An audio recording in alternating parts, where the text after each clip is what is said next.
Yo, welcome back, YouTube fam. Y'all already know who it is and what it is, man. I'm your host with the most, Major Quee, and this is the Dawg House, baby. Yeah, we back at it, man. And I wanted to cover this video by the Players Lounge. You know what I'm saying? Shout out to the Players Lounge. If y'all ain't subscribed, go ahead and subscribe right now. Go ahead and do it like right now. You know what I'm talking about? And I had to go ahead and shout them out because I am using their video, you know what I mean, for my platform. So I don't want to look like I'm, you know what I'm saying, just stealing nobody's content, you know what I mean? So yeah, man, I feel like Aaron Murray and the guys, you know, they are experienced guys, experienced players, you know, veterans. So they had a lot of like insight on what they felt like what caused us to lose the SEC championship game. And I feel like their opinions really do matter, and it shined a lot of light. Like, you know what I'm saying, it made a lot of sense. Those guys made some valid points, man, and I think we need to listen up for those who didn't watch. You know what I'm saying? Listen up for those who did. You already seen it. You already know what's about. But instead of talking y'all heads off, I'm gonna go ahead and get started with it, man, because I feel like it's let's do it. Welcome in the Players Lounge Letterman edition, and boys, we don't know how to handle a loss, do we? Like this is rare. Usually, we get in here, we're jolly, maybe no Sean sipping on something, having a good time. Like it's been a long ass time since we've had to do something after a loss. Was it been over 700 days since the Bulldogs have lost a game? And we're gonna break it all down. Ben Jones, Tavares King, Brandon Boykin right now joining you for the next 30, 40 minutes. Appreciate everyone jumping in with us. Leave your comments, whether it's to do with the game, the playoffs, where we breaking all that down tonight. We're probably going to start first with the game versus Alabama, give our initial thoughts, kind of what we liked, what we didn't like, and then we'll kind of give our opinions of what we saw from the committee. Should the Dogs have still gotten in? Should they have dropped from 1 to 6? Could they still be in the top 4? We'll discuss all that here tonight. So once again, like, subscribe, leave your comments in there. We will get through them all throughout the night. And if you're drinking something good, please let us know as well. Who went? TK, Boykin, did either of you guys go? No, I No, I didn't. wasn't there. Yeah. I didn't go inside. I was so tired after 6 hours of events. I just ended up going home. I was like, I didn't want to sit on my couch, order pizza, watch the game with my dogs. So I ended up doing that and just chilling and I'm glad I didn't because it was been a little bit too depressing being in that stadium. Let's go around the horn real quick. We'll start with Ben first. Just initial reaction to what you saw Saturday night. Yeah, we knew we had to play a better game than the week before, and explosive plays and turnovers. Alabama executed on those, and we didn't. That's what wins those type of game. Momentum shifts, and if you have those in big-time games, you're not going to win those games. Had that turnover. I don't know if either of y'all have like gone back and seen it. I was watching the coach's copy today. We had it blocked up. Yeah, he had the wrong hand up too. He had the wrong hand. Carson also needs to look in his belly. But I mean, they had it blocked up. Yeah. Like that could have been a big play. Big play. Boykin, your thoughts on the game, initial reaction. Yeah, I'm not mad because I feel like we tricked it off. We, like I don't think Bama necessarily won that game and took it from us. Like we lost it. Like there were plenty of opportunities for Georgia to capitalize on, just being in the red zone, being plus 50. So it's like we just looked like a completely different team than we did all year in terms of like discipline, penalties. We don't jump out, you know what I'm saying? We don't do false starts. And obviously you hate for the field goal to be what it was and miss that, but like just stuff that we waited all season for the biggest game to do, it just was disappointing. So rightfully so, we don't deserve to be in there. So I'm not mad about it. No. TK, your thoughts on the game? Yeah, I mean, I think everybody hit on it. You saw a Georgia team that didn't do things that it did all year to get where they are. Penalties. I think that big first half penalty that pushed us back 5 yards. We know the implications of that. And just I mean, execution. Obviously, turnovers. We talked about that. And just execution. I think that I don't even think that from a play calling standpoint, this was our best game. But hey, those guys brought it. They played a little bit better than we did. Defensively, edge pressure, things like that, things that we needed. We just didn't do. So I'm with Boykin in saying that you can't be disappointed in how the year went. To rattle off 29 straight is crazy, Yeah. but to come out and kind of play the way we did offensively, I think is a little disappointing. Well, and I want to ask this question, and anyone can jump in and kind of go around answering it. If you want to, was it us or Alabama? Because that's a damn good football team, and that's a really good defense. Like I'm watching the tape again today, kind of watching the all-22 to really see, like, man, what was it? Bobo? It was us. Players? And Was Bobo. it them? And I'll tell you what, boy, like there was not a lot of open receivers. Like those DBs for Alabama and Boykin can, like, they are damn good. Like, and I think our guys were banged up too. Like Brock looked very hesitant, and I love the fact that him and McConkey went out there banged up and gave it their all, but you could tell they weren't 100% going against probably the best defense in the country. So, like, I'll ask the question again. Was it Georgia that beat themselves? It was Georgia. Or was it that Alabama was just a really damn good football team and they had a better day? In my opinion, I would say we beat ourselves. Like, again, we did things that we don't normally do. We turned the ball over. We had penalties, costly penalties. I think we would say we didn't play well, but on a sympathetic side, like you said, you're looking at a Georgia team that's beat up, that's banged up, that's missing a rah-rah. You didn't mention that. That's got a banged up Lad McConkey. We saw him limping several times. We saw Brock Bowers limping several times. So you are missing elements of your offense that make it go. So from a sympathetic side, I think that it's tough when you look at it from that realm. Yeah. For sure. Boykin, Ben. I think it was us for sure. Like we I mean, if you sit here and you tell me that Alabama is the best team in the nation, then it's a down year for college football. Because it is. Because what I saw yesterday didn't impress me in best. terms of me thinking like this is the Bama of old. Like Jalen Milroe had like 20 rushing yards and 129 passing yards. Like he didn't do anything that would just be like just over the top talent. And that's all I was saying on my live. Like it's not like Jalen Milroe did anything, like he said, over the top or exciting or to stand out to say, oh, that's the reason why Georgia lost, because of Jalen Milroe.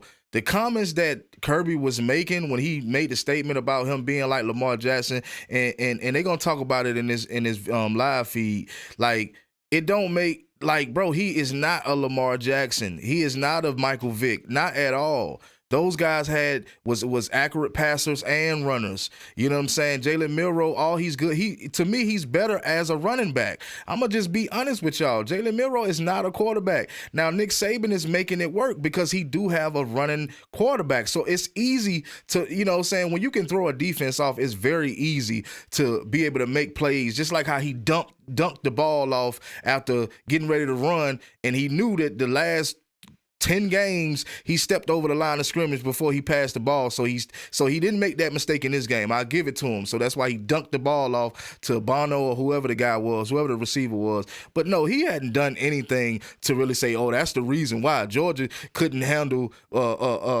Jalen Milroe. No, Jalen Milroe is not it. And that's exactly why they won't be winning the national. So, kudos to y'all for getting winning the SEC championship and getting in the playoffs. But you're not one of the 4 best teams. I'm just being honest, bro. And it's not because y'all beat us. It's because I see from the regular season to now, I see that you guys are not one of the top 4 teams in the country. I don't care what you say. Wise for our team to compete with. Like we beat ourselves. TK said it. I said it. Ben said it. You said it. We deviated from what Georgia football was the whole year, and we waited to the last minute to do that. And so, even with all of that, you still could have won the game. There were still opportunities to win the game. So it's like, I just. And I may not watch the whole. We may not watch the whole video because I got to do other things. But anyway, man, like he was saying, like we basically did not play our game. Like to me, we abandoned the pass game. Like Aaron Murray said, it was a lot of guys out there that was fully covered, and they couldn't. Sometimes they couldn't make these throws. He couldn't make the throws that he wanted. But at the same time, you got to go all out. This is the SEC championship, so you know what I'm saying. All bets are in, so you got to do whatever you got to do to win that game. You know what I'm saying? But we completely abandoned it to go to the weakest spot that we had to go to the run game, knowingly that our run game is not strong at all. Like, we have a decent, mediocre run game. I'll say that, and I'm a big-time Georgia fan. But at the end of the day, our run game was not even gonna nowhere near help. It did at some point because we did score off of it, but that was in the first fucking drive. You got 4 quarters to play. You know what I'm saying? So abandoning the pass game was the worst thing we could have possibly done. Yeah, we got dinged up players, receivers or whatnot, but it's multiple. How many receivers do it take? Like, you mean tell me these 2 guys are the only 2 guys, Ladd McConkey and Brock are the only 2 guys that can make plays? That's a problem, Georgia fans. I honestly, moving forward, I think Bama should be in the playoff, but I don't think that they're the best team in the country because we lost to them. We don't deserve it. They're not the best team. And I'll say this. And because we lost to them. There's a 10-point swing in that game, guys. Because we lost to them. Let's be clear. That's why Buddy we dropped shouldn't that be ball. in. That didn't get reviewed. 7 points. Our false start, 10 points. Like, in my opinion, that was a 4th down too. Let's not forget, like, that was 4th down. Georgia could have had the opportunity to go down there and score points before half too. Correct. So that's a big swing play right there. Maybe 14 points. So in my opinion, I still think we're the better team. So yes, we should have won, but we shot ourselves in the foot, guys. Self-inflicted wounds, bro. I mean, and they'll beat you. We've all played ball a long time. They'll do it to you, and they did it to us on Saturday. So Ben, I want to go to the right before you get into that. And like you said, we still are the better team. I feel as if we still are the better team. Just because we lost the SEC championship by 3 points does not mean we're not the better team. Like you said, we were shooting ourselves in the foot. Majority of the time, when when Georgia plays another opponent, we don't have these many penalties. We don't, drop balls as much. And when you play Alabama, you can't fumble the ball. You can't have multiple penalties. You can't stay behind the sticks. You got to constantly move forward, and we were shooting ourselves in the foot. Outside of the fact that Alabama did have a pretty good defense, but most of the reason why we lost the SEC championship is not because Alabama was just handling us in that manner. That is not, man. Anybody watch that game, man? Come on, man. Let's just be honest. Anybody that has been watching Alabama and Georgia for this season knows that we shot ourselves in the foot, plain and simple. Let's get back to it. Go to the comments real quick. JD Art asks, at this point, is going against Bama just a mental block for the Dawg? So I think 0-4 now in Atlanta. Obviously, Bama's 17-0 since 2008 in Atlanta. That's a crazy stat right there. I think Kirby's 1-5 against Nick Saban.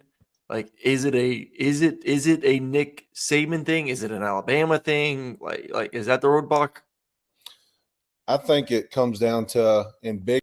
Before he get to it, I'm sorry to cut y'all out. But anyway, I think it is a mental thing. I think Mike Bobo, his game plan that he came up with, and Glenn Schumann and the defense coordinators, their game plan that they came up with was totally like, I don't know. It was just off. It was just completely off. I didn't feel like they needed that game. That was the one time I felt like the game plan that we came with, even if I felt like a lot of times we did execute, but it still didn't matter because you got 2 spies for what reason? You mean to tell me that this is the SEC championship? Like I said, all bets are in. Go after Jalen Milroe. You need 2 spies? You don't need 2 spies for that guy. You know what I'm saying? You got a bunch of guys on the defense side of the ball that can run sideline to sideline. Now, it has been a problem at Georgia with stopping the run. You know what I'm saying? But you only got this one guy, man. Like, you don't need 2 spies for this one guy. Big games, we try to not lose the game instead of win the game. Mm-hmm. Like, that's exactly they had what their it backs is. against the wall. They knew their only chance was to go out and win. I felt like we were playing conservative. We had too conservative calls. Like, we let them. Like, we gave them a light box the whole night on defense. We let them be in combinations. Yeah, and we let our defense. They had to fight. Like, we didn't put them in situations on certain things. We were like, hey, y'all gonna have to hold up and make an arm tackle when you're getting double teamed. So we were playing conservative, not trying to give up the big play, not letting Milroad beat us with his legs. Instead of like, hey, you got to handle what we're going to bring to y'all. We're going to be the aggressor here. We're going to bring the heat. You're going to play on our terms. And we didn't do that. Well, I And think they Didn't did a do little that bit at more all. defensively in the second half. Like I felt like second half, like screw this, double spy. Let's just get after their ass. Yeah, but you got to like, do that all 4 when we play a quarters. Lamar Jackson or somebody like that, the whole focus is like, hey, let's keep him in the pocket.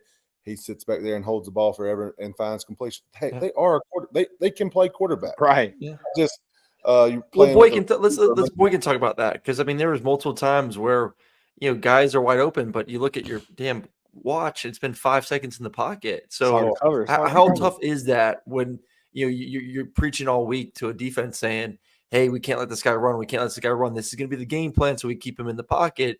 But like, what are you thinking as a DB, knowing that like, holy shit, I gotta buck up for like 5-6 seconds? How difficult is that on your end? Yeah, bro, that's awful, and it's damn near impossible. Like with a mediocre receiver, like it didn't matter who we were playing. You can't cover anybody for 5-6 seconds, let alone Alabama receivers. And I think they did a great job of that. But I was saying the whole game, like we're giving Milrow way too much respect. Like Way too much. Go get this man and make him uncomfortable, because when he's uncomfortable, that's when he makes the mistakes. Like Yep. forget that spy stuff. This man is not Mike Vick. He's not Lamar Jackson. And so I think, like you said, second half, they kind of start changing the game plan. But by that time, like the momentum had already shifted. Yeah. I mean, you talk about offense, but I mean, you talk about that first drive we had. I don't know where that changed in terms of game plan, but something changed. And kind of like Ben said, we went from like trying to win an attack to being like, all right, let's kind of preserve this for the game. So I don't know what it was weird. It was a weird shift. And everybody felt it. Murray, speak to. But hey, man, y'all go watch the rest of the video on the Players Lounge channel, man. It's a great channel, you know what I'm saying? Like I said, I use their content, you know what I mean, just to kind of like go over some of the things that I felt like really mattered, and I feel like they hit it on the head. And like I said, man, to sum it up, man, it's probably gonna be the last time I talk about this SEC championship, hopefully, because everybody's steady clowning and all that. So hopefully this is the last time. But like I said, man, they hit it on the head, man. Like I couldn't believe Kirby even mentioned this guy being a Lamar Jackson, you know what I mean? I couldn't believe that Michael Vick, and I can't believe none of these names was popping up about this Jalen Milrow guy. He is not that by far. And if an Alabama fan chooses to get up under my comment section and say that I'm lying about, bro, you don't know football then. There's no way possible you're going to tell me that this guy is any way, shape, or form like a Michael Vick or Jalen or Lamar Jackson. The only thing that he have similar to these guys is his ability to run. Outside of that, man, his balls is terrible. Have you ever seen a deep ball from this dude? Ball squiggling in the air. Every time he threw the ball, they had to come back for the ball. Like, come on, man. He's not it. And, like I said, kudos to y'all for winning the SEC championship, but you will not be winning the Natty. And if you do, that says a lot about college football right now. But, y'all already know who it is and what it is, man. I'm finna be out this thing, man. Y'all stay tuned. I'm gonna come with more content. I'm back on YouTube, baby. Let's get it.